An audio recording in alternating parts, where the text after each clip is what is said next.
I should have seen the signs earlier. The late nights at the office, the hushed phone calls in the other room, the way she started dressing up more than usual. Deborah was changing. But I trusted her. I believed in our marriage. It wasn't until I overheard a conversation between my coworkers that the seed of doubt was planted. "Mike's been talking about moving overseas," one of them said.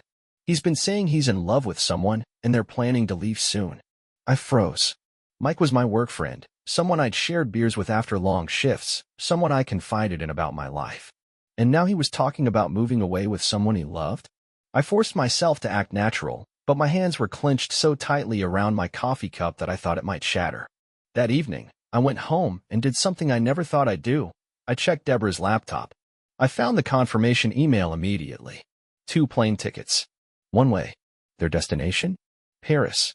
I sat there for a long time, staring at the screen, the truth sinking into my bones like ice water. My wife was planning to leave me. Not just leave me, but run away to another country with my friend. The betrayal burned, but I didn't explode. No, I was past that. If she thought she could sneak away without consequences, she was in for a rude awakening. I took a deep breath, leaned back in my chair, and for the first time in my life, I planned my revenge. That night, I barely slept. Not because of heartbreak. No, I was past that. What kept me awake was the growing fire in my chest. I wasn't going to let her get away with this. She thought she could sneak away like a thief in the night, but I was going to make sure she left with nothing. The next morning, I acted like everything was normal. I kissed Deborah on the cheek before work, the same way I always did. She smiled, but there was something forced about it, like she was trying too hard. "I've got a late meeting tonight," she said casually. I nodded, as if I believed her. At work, I kept my distance from Mike. Every time I saw him laughing with our coworkers, it took everything in me not to wipe that smug look off his face. I wanted to see how deep their plans ran, how far they were willing to go before they pulled the trigger. Then, something unexpected happened. Mike walked up to me during lunch, acting like we were still friends. "Hey, Dave, you ever think about moving to another country?" My stomach clenched, but I kept my expression neutral. "Not really. I've got everything I need here." Mike nodded thoughtfully. "Yeah, I get that. But sometimes, you gotta take a risk, you know? Start fresh somewhere else." I gave him a slow smile. "Thinking about leaving?" Mike chuckled. "Maybe. I don't know, man. Just been feeling like a change of scenery would be nice. A new adventure." A new adventure? That was how he justified stealing another man's wife? I played along, nodding in understanding, but inside, my mind was racing. He was testing the waters, seeing if I suspected anything. I decided to push back, just a little. "Well, if you do leave, make sure it's for the right reasons. No one likes running away from their problems." His smile faltered for just a second, but then he laughed it off. Yeah, just thinking out loud. But I knew better. That evening, I got home before Deborah. I poured myself a drink and sat at the dining table, waiting. My eyes kept drifting to the calendar on the wall. Their flight was booked for Friday, 3 days from now. 3 days until she planned to vanish from my life like I was nothing. Well, I had 3 days to make sure she regretted it. For the next 2 days, I played the role of the oblivious husband. I kissed Deborah goodbye in the mornings, texted her throughout the day, and even asked if she wanted to go out for dinner on Friday night, the night she was supposed to board a plane with another man. She hesitated before saying, "I might have to work late." Of course. I smiled like nothing was wrong. "That's okay. We can reschedule." She smiled back, but there was something in her eyes. Guilt? Hesitation? I wasn't sure. That night, while she showered, I unlocked her phone. She had changed her passcode, but I'd already seen it once before when she entered it absent-mindedly, her mother's birthday. It took me less than a minute to find what I was looking for. A long text thread with Mike. "Mike, everything is set. The apartment is ready. Paris is waiting for us, love. Deborah, I can't wait. This is the fresh start we need. I hate sneaking around. Mike, just 2 more days. Then we'll be free." Free? I nearly crushed the phone in my hand. They were talking like I was the obstacle, like I was the one keeping them from happiness. I scrolled further up. There were photos. Intimate ones. My jaw clenched so hard I thought my teeth might crack. And then I found it. The confirmation email for their plane tickets. It was time. The next day, while Deborah was at work, I made my first move. I took the day off and went straight to the airline's office. With a little smooth talking, and the help of our joint bank account, which had paid for the tickets, I had the reservations pulled up. Then, I canceled them. Both of them. Every last detail. I stood there as the agent refunded the money to my personal account. Deborah would get no notification of the change. She'd only find out at the airport. Too late to do anything about it. And just to twist the knife a little deeper, I booked myself a ticket. First class. Not to Paris, though. No, I had somewhere better in mind. Now, all I had to do was wait. By the time Friday rolled around, I had rehearsed this moment 1,000 times in my head. Every detail, every reaction, every second of their world coming apart. I wanted to savor it. I had spent years being the faithful husband, the provider, the man she could rely on. And yet, here I was, cast aside like an old shirt, while she planned to start a new life with someone I had once called a friend. But today was my day. The morning started like any other. Deborah hummed to herself as she made coffee, pretending to be the loving wife. I watched her, marveling at her audacity. Did she feel any guilt at all? Or had she convinced herself that I was the villain, that I somehow deserved this? Busy day at work? I asked casually, sipping my coffee.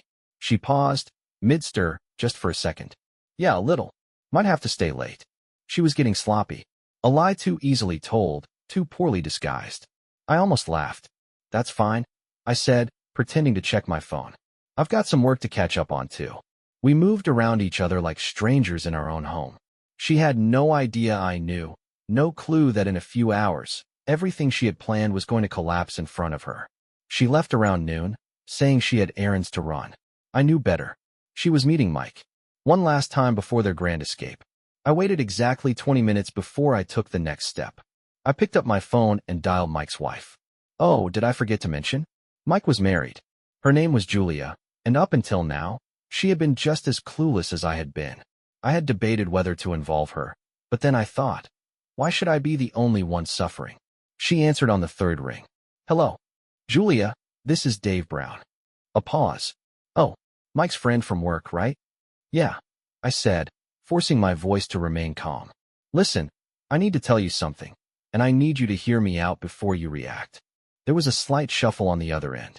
Okay, what's this about? I exhaled slowly.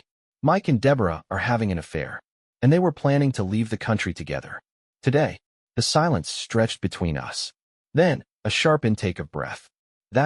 Her voice cracked. That's not possible. Mike wouldn't. I wish I was lying. I said, my voice heavy with regret. But I have proof.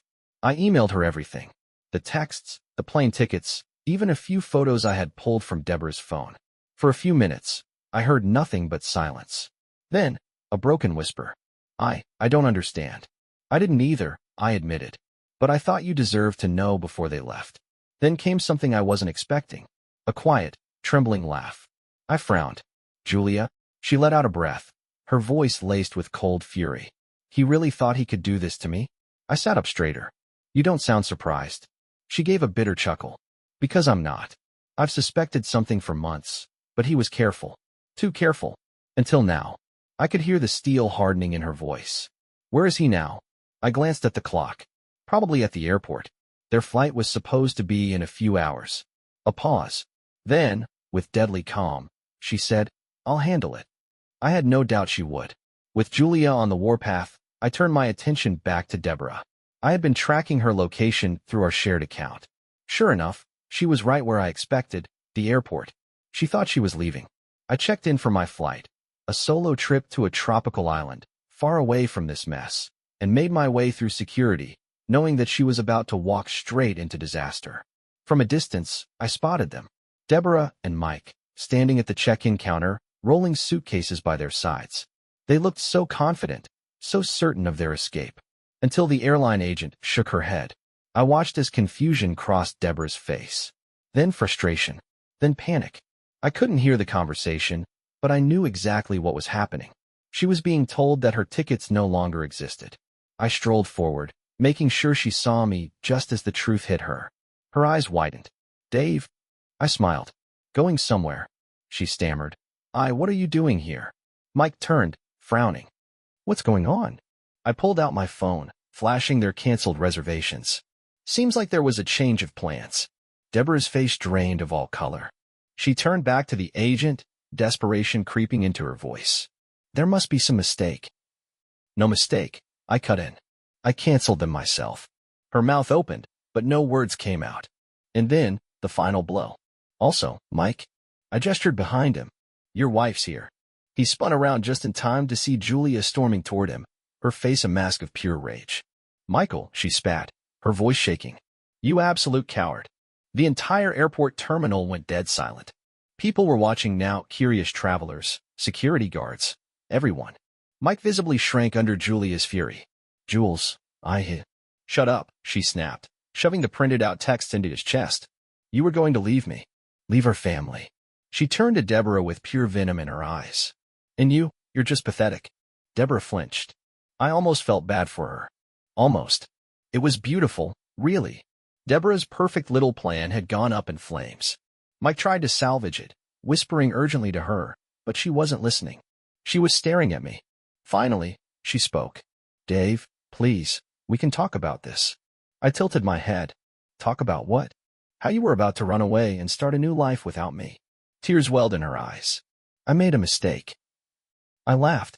No, Deborah. You made a choice. And just like that, I turned and walked away, leaving her standing in the wreckage of her own betrayal. As I made my way to my gate, I felt lighter than I had in years. This wasn't just revenge.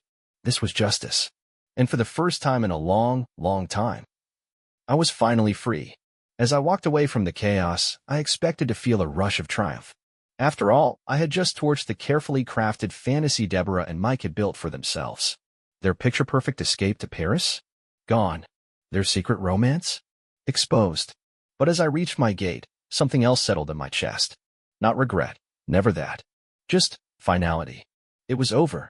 Not just the marriage, not just the betrayal. The life I thought I had, the future I had planned, it was gone. And in its place? A wide, open road. A blank slate. And the first step toward it? Getting the hell out of here. I checked my ticket. My flight to Maui was boarding soon. It had been a last-minute decision, but if there was ever a time to embrace impulse, it was now. Deborah had planned to leave me behind, to carve out a new future without me. Well, I had just done the same. As I sat waiting for my boarding group to be called, my phone buzzed relentlessly. Deborah. I ignored it. Then came texts. Deborah. Dave, please. Just talk to me. Deborah. This isn't what I wanted. I panicked. Deborah, please come home. We can fix this. Fix it? I almost laughed. She wasn't sorry she did it. She was sorry she got caught. Another text came through, this one from an unknown number. Mike, you really are a piece of work, man. You couldn't just let us be happy? Oh, this was rich. I typed out a response, keeping it short and to the point. Me? No, Mike. I just couldn't let you steal from me and walk away unscathed. Blocked. I looked out the window at the runway, breathing in deeply. They weren't my problem anymore. And yet, as much as I wanted to forget about them, I knew the story wasn't quite over. By the time I landed in Maui, my phone was flooded with messages, not just from Deborah, but from mutual friends, family, even coworkers. Some were just curious. Others? Oh, they were furious. Ryan, a coworker dude, you really exposed Mike at the airport? He looked like a ghost when he came in today. Mom, Deborah just called me sobbing. Do you want to talk? Karen, Deborah's best friend, you embarrassed her in public? That was cruel, Dave. You should have handled this like an adult. Oh, Karen. Always defending her. I didn't respond to most of them. But my mother? She deserved an answer. Me, Mom, she was leaving me for another man. I only gave her what she deserved. Her reply came fast. Mom, I know, sweetheart. I just want to make sure you're okay. That was the first message that actually made me pause. Was I okay? I wasn't sure. But I was free. And that had to count for something. While I was sipping cocktails on the beach, the storm was raging back home. Mike had shown up at work, probably hoping to lay low until the dust settled. Instead, he walked into an office full of whispers. Turns out, word travels fast. Apparently, one of our coworkers had been at the airport that day and saw everything unfold. By the time Mike walked into the office, everyone knew. Ryan, I heard he tried to act normal, but no one would talk to him. Me. Good. Ryan. Yeah. And guess what? His boss called him in for a chat. Me. About what? Ryan. Oh, just the fact that he used company money to book some of those business trips with Deborah. I nearly dropped my drink. He used company funds? Oh, this was getting better and better. Me. Let me guess. He's fired? Ryan, not yet. But HR is investigating. I smirked. Not my problem anymore. Then, another message came through from Deborah. Deborah, I lost my job, Dave. I hope you're happy. I blinked at the screen, rereading the words. She lost her job? Curious, I opened up my laptop and did a quick search. And there it was. Deborah's company had issued a press statement that they had a strict policy against workplace affairs, especially when they involved company resources being misused for personal gain. The irony? Her company had just finalized a huge deal with a French partner. Deborah and Mike's little romantic getaway? Yeah, that wasn't just a betrayal, it was a PR nightmare. They cut her loose immediately. I sat back, letting out a long whistle. I hadn't even planned that part. The next day, as I stood on my hotel balcony, watching the waves roll in, one last message came through. Deborah, I'm moving out. Do you want to meet one last time? I should have ignored it. But something inside me wanted to hear it, to hear her admit it was all a mistake. So I replied. Me? Fine. 1 hour. At the house. I caught the next flight home. When I walked through the door, she was already there, sitting on the couch, surrounded by half-packed boxes. She looked up, her eyes hollow, her face tired. You really did it, she said softly. You ruined me. I leaned against the doorframe, arms crossed. No, Deborah. You did that all on your own. She let out a shaky breath. I don't know what I was thinking. I tilted my head. Really? Because based on your texts, you seemed pretty sure. She flinched. It wasn't just about him, Dave. I felt stuck. Like we weren't moving forward. I let out a humorless chuckle. So your solution was to destroy everything? Tears welled in her eyes. I don't know. I was stupid. I didn't argue. She looked down at her hands. Can we fix this? That was the moment I had been waiting for. The moment where she realized what she had lost. And I could have said yes. I could have let her grovel, let her fight for what she threw away. But I didn't. I stood up straight, walking toward the door. No, Deborah. You don't get to cheat on me, plan a life with another man, and then beg to come back when it all falls apart. She let out a sob, burying her face in her hands. I watched for a second. Then I walked away. This time for good. As I got into my car, a weight lifted. I had lost my wife. But I had gained something more valuable, my freedom. And as I drove away, the past burning in my rearview mirror, I had never felt more alive. Driving away from that house, the house we had built together, the house that now felt like a prison of betrayal, I felt something I hadn't felt in months. Relief. Not just the kind that comes from ending an argument or from avoiding a disaster. No, this was something deeper. This was the kind of relief that only comes when you finally escape something toxic, when you realize that the weight on your chest wasn't normal, it was just something you got used to. I rolled down the window, letting the cool evening air hit my face as I drove. I was free. And now? It was time to start over. By the time I got back to my temporary apartment, one I had rented in secret while planning my next move, my phone was buzzing again. Another message from Mike's wife, Julia. Julia, well, it's done. I filed for divorce this morning. I smirked. Me, smart move. Julia, Mike is losing his mind. He didn't think I'd actually go through with it. Me, they never do. Julia, guess we both got screwed over by the same two people. Me, looks like it. A pause. Then, another message.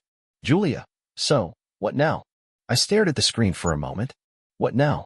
That was the question, wasn't it? For months, my life had been dictated by Deborah's deception, by my own need for revenge. Now that I had it, now that she was gone, what did I do next? For the first time in years, I didn't have a plan. Me, I don't know. But for the first time in a long time, I can do whatever I want. Julia, that's a nice feeling, isn't it? I thought about it, then smiled. Me, yeah, it really is. Over the next few weeks, I tied up every loose end. The divorce moved forward faster than I expected, probably because Deborah didn't have much ground to stand on. She tried to argue for alimony, claiming she had sacrificed years to support our marriage, but the judge wasn't buying it, especially after I provided evidence of her affair. In the end, she walked away with nothing but her personal belongings. Mike, on the other hand, his life had completely collapsed. His company fired him after HR completed their investigation. Turns out, using corporate money to fund romantic getaways with a married woman wasn't a great career move. Who knew? The last I heard, he was struggling to find work, and Julia had taken him to the cleaners in their divorce. Poetic justice. As for me, I took my time figuring out what I wanted. I spent the next month doing things I had put off for years. I traveled. I went to Italy, Greece, and Thailand, places Deborah had always said we'd visit together, but never actually did because she was too busy. I rediscovered old hobbies. I went hiking again, spent hours at the gym, and even picked up woodworking, something I had always been interested in but never had time for. For the first time in years, I was living for myself. One evening, as I was sitting in a cafe in Barcelona, watching the sunset, my phone buzzed. It was Julia. Julia, hey, are you back in the States yet? I raised an eyebrow. Me, not yet. Why? Julia, I was thinking, maybe we should meet up. I blinked at the screen. I hadn't seen Julia since the divorce hearings. We had exchanged a few texts here and there, mostly updates about our exes crashing and burning, but nothing beyond that. Now, she wanted to meet? I wasn't sure what to say. Me, you sure about that? Julia, yeah, we've been through a lot. Might be nice to grab a drink with someone who actually understands. I thought about it for a long moment. She had a point. Me, all right. When I get back, I'll let you know. Julia, sounds good. By the time I landed back in the States, things felt different. I wasn't the same man I had been months ago. I wasn't a husband anymore. I wasn't a man consumed by betrayal, by the need for revenge. I was just me. And for the first time in years, that was enough. Julia and I met up at a rooftop bar in the city. She looked different. Lighter, happier. Like she had been through hell but come out the other side stronger. You look good, I said, taking a sip of my drink. She smirked. So do you. We talked for hours, reminiscing about the chaos we had both survived, laughing about how badly Mike and Deborah had fallen apart. At some point, she looked at me, her expression turning more serious. Do you ever think about what would have happened if we never found out? I thought about it. If Deborah and Mike had been just a little bit smarter, a little more careful, I probably would have never known. I would have spent years, maybe even decades, in a marriage built on lies. I shook my head. Honestly, I think this was the best thing that ever happened to me. She smiled. Yeah, me too. There was something about the way she looked at me then, something that made my heart beat a little faster. For the first time in a long, long time. I was ready for whatever came next. I never imagined sitting across from Julia would feel this, effortless. Months ago, she was just Mike's wife to me. A name, a passing thought. But now, she was the only person in the world who truly understood. She knew what it was like to build a life with someone only to have it torn apart overnight. She knew the anger, the betrayal, the strange emptiness that followed.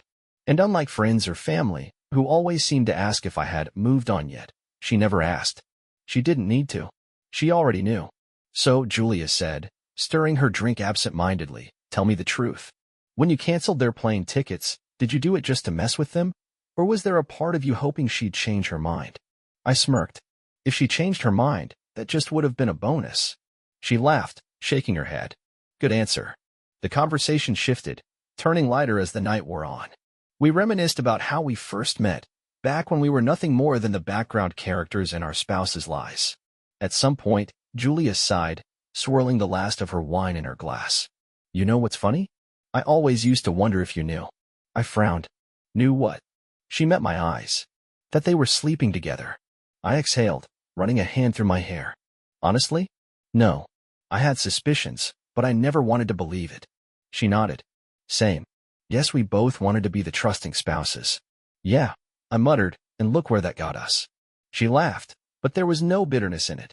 Just understanding. It was strange. For the first time in a long time, I didn't feel broken. I didn't feel like the man who had been cheated on. I just felt normal, and I wasn't sure what that meant. Julia and I kept in touch after that night. It wasn't intentional. We didn't set out to become friends. But somehow we did. At first, it was casual.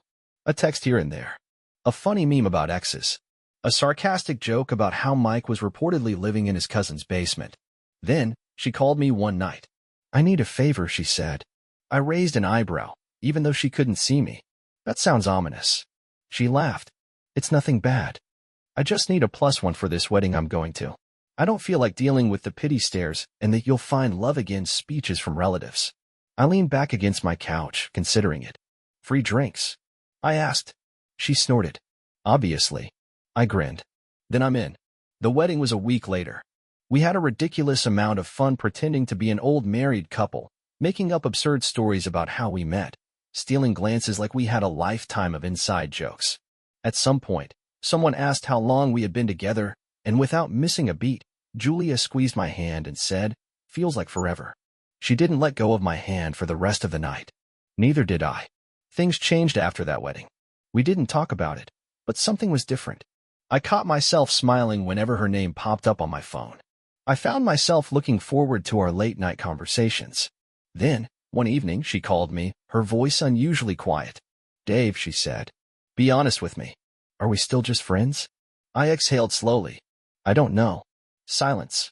Then, a soft laugh. "That makes two of us." And just like that, we stopped pretending. Julia and I started seeing each other. Not in the way we were forced together by circumstance, not as two people bonding over their exes, but as something real. It wasn't rushed. There was no pressure. For the first time in my life, love felt easy.